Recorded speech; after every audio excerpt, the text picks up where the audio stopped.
In the summer of 1990, the 106th mayor of New York City, David Dinkins, stands displaying a street sign to honor a South African ex-convict, Nelson Mandela.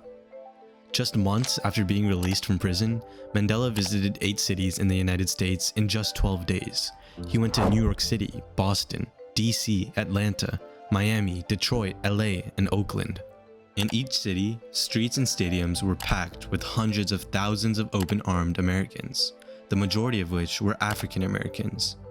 But why did Mandela's visit stir such immense passion and solidarity? To understand that, we have to delve into the backstory of Mandela himself. Part 1. Mandela's early career. Let's start during the summer of 1943. Right in Sophiatown, South Africa. Dr. Alfred Zuma, the leader of the ANC, was approached by a small delegation consisting of leaders like Walter Sisulu, Anton Lembede, Oliver Tambo, and Nelson Mandela. Mandela, in his mid-20s, was tired of the old dominating the ANC. He wanted youth, a sense of rejuvenation to mass mobilize Africans in opposition to apartheid. The delegation wanted an ANC Youth League. Soon came this manifesto, and by the end of the 1940s, the Youth League dominated the ANC. Tons of radical strikes were organized left and right to protest hundreds of new apartheid laws. In 1950, Mandela was elected national president of the ANCYL. The energy of the ANC was at an all-time high. But that was just the beginning. You see, only a few years ago, somewhere all the way in Asia, India, a man named Gandhi helped win independence strictly with non-violent tactics.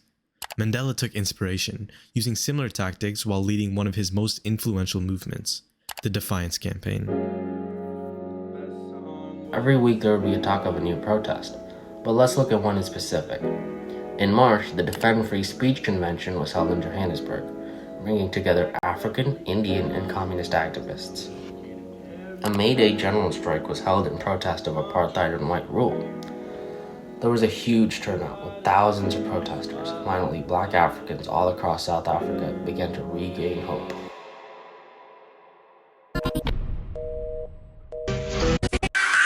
Until the government responded. Thousands of protesters were beat and arrested. Hundreds of pro-apartheid laws were passed, one after the other. You had the Suppression of Communism Act, the Public Safety Act, the Bantu Authorities Act, all of which helped the government downsize the ANC and hence arrest protesters. And Mandela was no exception. He was banned from publicly appearing 3 times in just a handful of years and arrested for months on end at times. Even Mandela himself was beginning to lose hope. One of Mandela's final last straws was the M Plan. This was the ANC's strategy of organizing itself in small cells or groups to increase resistance across the board. It was only partially successful. Many times these groups would be easily shut down. But there was one specific group which made the M Plan extremely significant in Mandela's journey.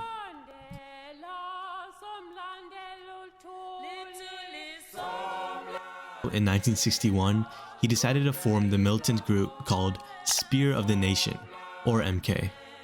As destructive as the name sounds, MK aimed to protest with sabotage that would only pressure the government without harming people. For example, they wanted to bomb military areas, power plants, telephone lines, and more, just during the nighttime where nobody would be around. Now, with so much violence, the government must have been under so much protest. So, how did they respond this time? They just arrested him again. Part 3. The trial that changed South Africa. The Rivonia trial wasn't the first time Mandela was arrested, and neither would it be the last. But something really important happened during this trial. After the CIA tipped off the South African government about Mandela's whereabouts, they arrested a handful of MK members for sabotage. The potentially huge sentence ahead of him, he didn't want to waste this opportunity of a trial. He used it as a major marketing tool to highlight his entire political cause. Right before the trial, on the dock, he gave a speech called "I Am Prepared to Die." And honestly, it worked. I mean, just listen to the passion in his voice. To fight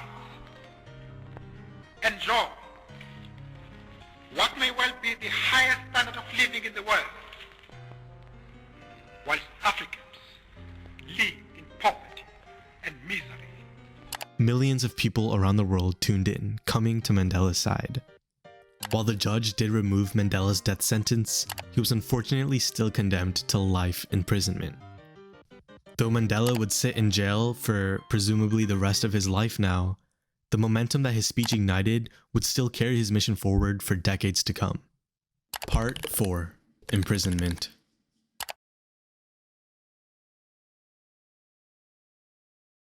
The prohibition of the African National Congress, the Pan-Africanist Congress, the South African Communist Party and a number of subsidiary organizations is being rescinded.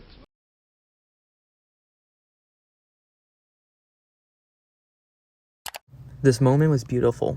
On February 11th of 1990, Mandela walked out of prison, holding the hand of his wife, Winnie. There was a crowd cheering and the event was broadcast live to the entire world. As soon as Mandela was released, he wasted no time whatsoever.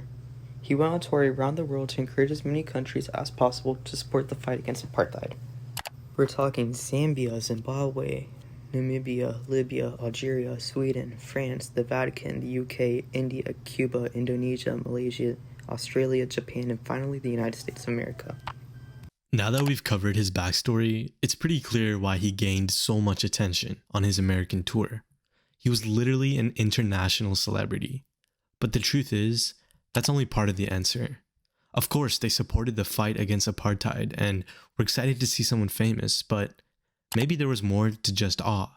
Maybe this crowd sympathized with Mandela because they remembered the fight of their parents or their grandparents. They might have been reminded of their own similar fight from just 40 years ago. Part 5. Historical Resemblance. Sure, there were some differences between the American Civil Rights Movement and Nelson Mandela's fight against apartheid. Where Mandela later shifted towards armed struggle, the Civil Rights Movement primarily employed nonviolent and peaceful resistance. However, the two movements were extremely similar in other parts. Specifically, the Civil Rights Movement sought to dismantle the same type of systematic racism within the United States that Mandela aimed to end in South Africa. And not to mention, both movements showed the same pattern of white supremacy over black individuals. This is Trevor Noah, a South African comedian, and beside him is his grandmother who experienced Mandela's fight firsthand. Listen to the way that she describes the professional life of a black person in South Africa's apartheid system. Wow. Nursing, teaching, policeman for a black man. That's all. So it was a wonder even for Umadiba. This is a document outlining the Civil Rights Act of 1964. Under Section 703, it stated that it shall be an unlawful employment practice to limit, segregate, or classify employees in any way which would deprive any individual of employment opportunities or otherwise adversely affect his status as an employee because of such individual's race. It's clear how both movements aim to solve a very specific issue, that is, racism when it comes to employment opportunities. In the end, we see Mandela's legacy as one that carries forward symbols of determination and peace. As we saw, not all of his plans and actions succeeded, but he kept fighting the battle, and eventually, apartheid legislation was repealed in 1991. As the sun sets on this chapter of his story, it casts a long shadow that continues to illuminate the path towards a more just and equitable world.